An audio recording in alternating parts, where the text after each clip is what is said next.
Salam alaikum. Sachez une chose, lorsque une personne vous dit que vous n'allez pas arriver, que vous n'allez pas réussir, que vous n'allez pas vous en sortir, que vous n'allez pas avoir la solution, que c'est impossible, souvenez-vous de ce verset d'Allah dans le Coran.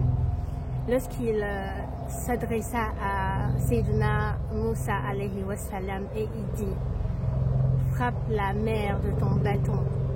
Il se fendit alors et chaque versant fut comme une énorme montagne. Il faut retenir en fait dans ce verset, pour ceux qui ne savent pas déjà, en fait c'est l'époque de Pharaon où il avait la plus grosse armée qui pouvait exister sur la terre à l'époque. Et Pharaon était, honnêtement, Allah l'avait pourvu de pouvoir immense et de richesses immenses. Et lorsque Sayyidina Moussa alayhi wa sallam s'est retrouvé, lorsqu'il a réuni le peuple d'Israël et qu'il est parti, il a fui, il a pris la fuite, il s'est retrouvé au bord de la mer. Et il y a Pharaon avec ses armées qui les a pourchassés. Et il s'est retrouvé face à la mer avec tout ce peuple et tout le monde le regarda et demanda: mais comment on va faire?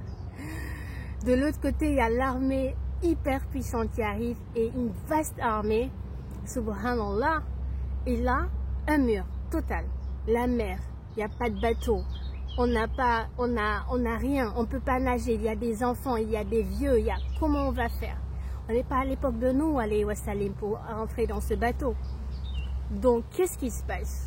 On ne peut pas. Tout le monde était désespéré, total. Sayyidina Moussa, il dit: c'est pas possible. Pas quand on a Allah avec nous. Et lorsqu'il a eu cette foi, et pourtant il était devant une évidence. Où aller? Il n'y a pas d'issue. Mais lorsqu'il a eu cette foi énorme en Allah, il a dit qu'il n'est pas possible qu'il ne puisse pas avoir l'issue. Lorsqu'il a avec lui celui qui détient la puissance entière, car il n'y a de force et de puissance que par Allah. Allah a amené ce verset et il lui a dit, et nous ordonnâmes à Moussa alayhi wa sallam: frappe la mer de ton bâton. Et la mer s'est ouverte, subhanallah, et tout le peuple a traversé, a été sauvé par ce passage qui a été créé par Allah azza wa jal. Et ce message, en fait, il est très profond. Et là, en fait, tu te dis, qui donne l'issue? C'est Allah. Mais qu'est-ce qui a fendu la mer? Bien entendu, c'est Allah azza wa jal. Mais il y a l'outil qui est le bâton de Sayyidina Muhammad alayhi wa sallam. Mais d'après vous, la réalité, si Allah a intervenu, qu'est-ce qui a fendu cette mer? Qu'est-ce qui a divisé cette mer? Qu'est-ce qui a trouvé le chemin? Qu'est-ce qui a créé ce chemin-là, ce passage-là? C'est la foi. La foi de Sayyidina Moussa alayhi wa sallam en Allah qui lui a donné ce chemin. C'est sa foi qui a été la cause de l'ouverture de cette mer pour lui. Donc, Pharaon, avec toute sa puissance, il était face à ce miracle, il était face à quelque chose, un prodige qui ne s'était jamais passé et qui ne s'est d'ailleurs plus jamais passé dans la vie jusqu'à actuellement.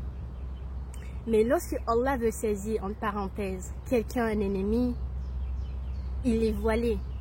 Devant cette vérité, il s'est quand même entêté, il s'est quand même aveuglé. La haine, la colère, l'honneur l'a poussé, l'orgueil, le péché de Satan, Iblis, l'a poussé quand même à continuer à pourchasser Sayyidina Moussa alayhi wa sallam dans la mer, et là Allah les a engloutis tous. Mais la dernière parole de Pharaon a été: oh, je crois au Seigneur de Moussa alayhi salam. Mais c'était trop tard. Tu étais déjà englouti par l'immensité de la mer. Donc, vous voyez, c'est important de retenir ce verset parce que on peut se retrouver à des situations, on a des projets, on a envie de faire quelque chose, on a des objectifs, on a un choix, une décision. Mais il y a toujours quelqu'un qui va venir dire c'est pas le moment, tu ne peux pas, tu ne vas pas y arriver, c'est impossible, c'est soit à l'évidence, tu ne vas pas t'en sortir, non. Ou vous-même, vous pouvez vous dire ça, non, ça va être difficile, non, je pense que je ne pourrai pas, je ne m'en sortirai pas. Dans les deux cas, lorsque c'est quelqu'un qui vous dit, sachez que cette personne est en train de vous dire ça en se comparant à vous. C'est-à-dire la limite qu'il est en train de vous donner, c'est sa limite à lui-même. C'est-à-dire il se projette en vous. Lui, il sait il ne peut pas y arriver. Si c'était lui dans votre cas, il ne s'en sortira pas. D'accord? Donc comme il est face à cette évidence pour lui-même, il dit que vous n'allez pas vous en sortir. Donc lorsque quelqu'un vous dit ça, dites-lui tout simplement, c'est ta limite à toi. Ne me compare pas à toi. Toi, tu ne peux pas. Toi, si c'était toi, tu n'y arriveras pas. Si c'est toi, tu t'en sortiras pas. Mais je ne suis pas toi. D'accord? Et maintenant, si c'est vous qui pensez ainsi, sachez que vous êtes confronté à votre limite. Et c'est normal. Vous êtes un être limité. Surtout si vous n'êtes pas, par la permission d'Allah, connecté à l'être illimité qui est en vous, c'est-à-dire votre âme. Donc, lorsque vous êtes dans ces pensées-là, acceptez, je suis un être limité. Moi, dans mon cas, dans cette situation, dans ce projet, de cette envergure, dans cette difficulté, dans cette problématique, je n'ai pas la solution, je ne peux pas m'en sortir.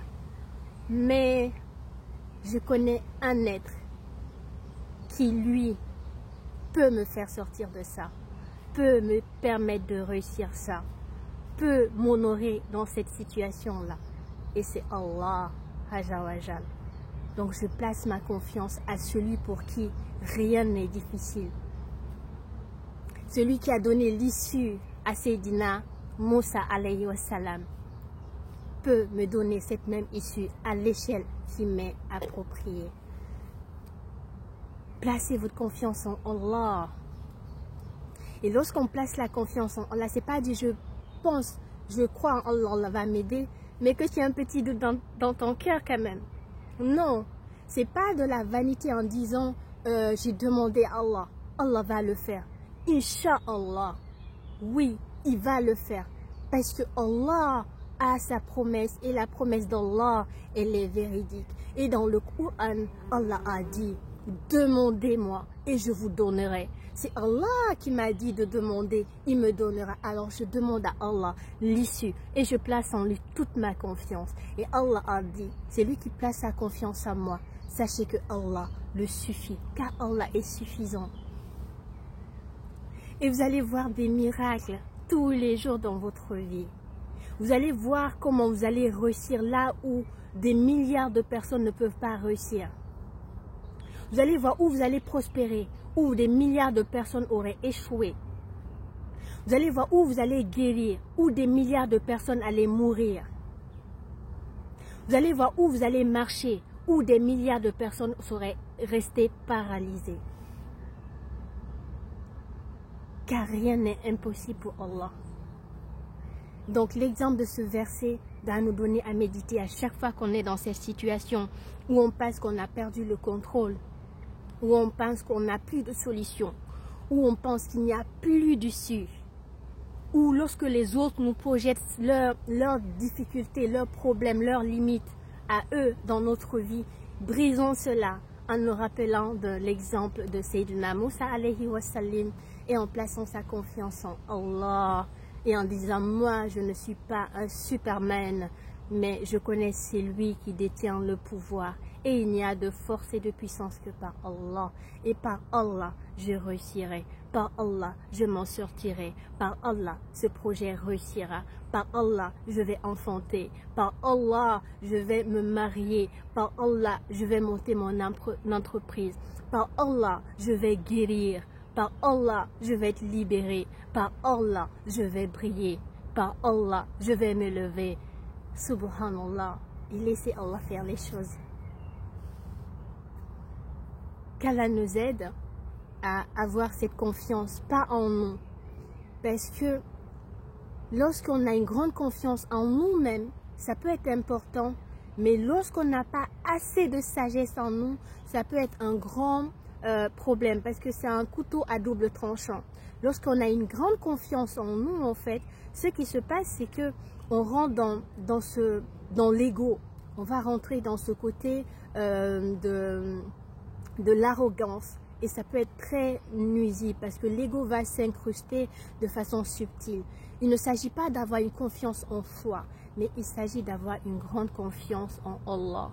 Et c'est là la différence en fait entre le développement personnel et le côté spirituel. Quelqu'un qui est dans le développement personnel ne peut pas être dans un cheminement spirituel. C'est très vaste et il y a un frère que j'aime beaucoup d'ailleurs qui a fait une vidéo là-dessus. Je vais épingler dans ma bio pour voir un peu comment il explique ça pour ne pas rendre ma vidéo assez longue. Mais en fait, le truc c'est que lorsque tu es dans un développement personnel, en fait, on t'éduque dans le fait où tu dois avoir une confiance en toi, tu dois savoir que tu es le meilleur, le bien, il faut créer les choses par ta pensée, par ta puissance. Donc, en fait, le développement personnel amène tout en toi. C'est-à-dire, tu es le créateur de ta vie. Tu es celui qui manifeste toutes choses. Dans ce contexte-là, c'est bien, bien entendu, mais tu vas rester limité parce que tu es limité. Tu as des failles, tu as des faiblesses. Et tes faiblesses, c'est ton ego. Alors que le cheminement spirituel, il va à l'encontre du développement personnel. C'est-à-dire, dans le développement spirituel, tu es amené à te débarrasser de ton ego. Tu es amené à tuer ton ego. Tu es amené en fait à t'éteindre, à sortir de ce jeu pour aller dans le lui. Lui qui, le Seigneur, le Créateur des mondes. C'est-à-dire, tu accepte le verset où Allah dit « Il n'y a rien d'autre qui existe que mon visage ». Donc tu dois accepter que toi en réalité, tu n'es qu'une illusion. La réalité est que tu n'existes même pas. C'est Allah seul qui existe. Donc tu es une émanation d'Allah sous une forme humaine, certes. Mais il n'y a que lui. Donc le cheminement personnel pour arriver à cette acceptation-là, tu es obligé de tuer ton ego parce que ton ego est dans le moi, est dans l'individualité. Alors que Allah est dans le tout. Donc tu dois sortir de toi, séparé, unique, ailleurs, seul, et rentrer dans le tout. Et accepter que tu n'es qu'une partie d'un tout. Tu n'es qu'une partie d'une pièce d'un puzzle. D'accord? Donc vous voyez, alors que le développement personnel, il te maintient comme une seule pièce du puzzle. Donc il te sort du puzzle en fait. Et si tu n'es pas dans le puzzle, la forme, le visage, le dessin dans le puzzle ne peut pas prendre forme. Donc le développement personnel, bon, j'ai pas rentré dans ça, mais si vous partez dans un cheminement spirituel, vous devez sortir du cheminement de développement personnel. Parce que les deux vont pas ensemble en fait. Donc c'est ça la foi en Allah. C'est savoir que toi, tu ne peux rien. D'accord? Tout vient d'Allah et tu remets tout à Allah. N'importe quelle situation. Et tu te dis vraiment, il n'y a rien de difficile. Il n'y a rien de compliqué. Car Allah, c'est kun fayakun. Allah, il dit soit. Et cette chose, elle est. Donc, Allah crée par sa volonté. Bibaraka Sid Nashir. Donc, on peut réussir, car il n'y a rien qui ne puisse être accordé par Allah si on lui demande. Bibaraka Sid Nashir. Bon courage.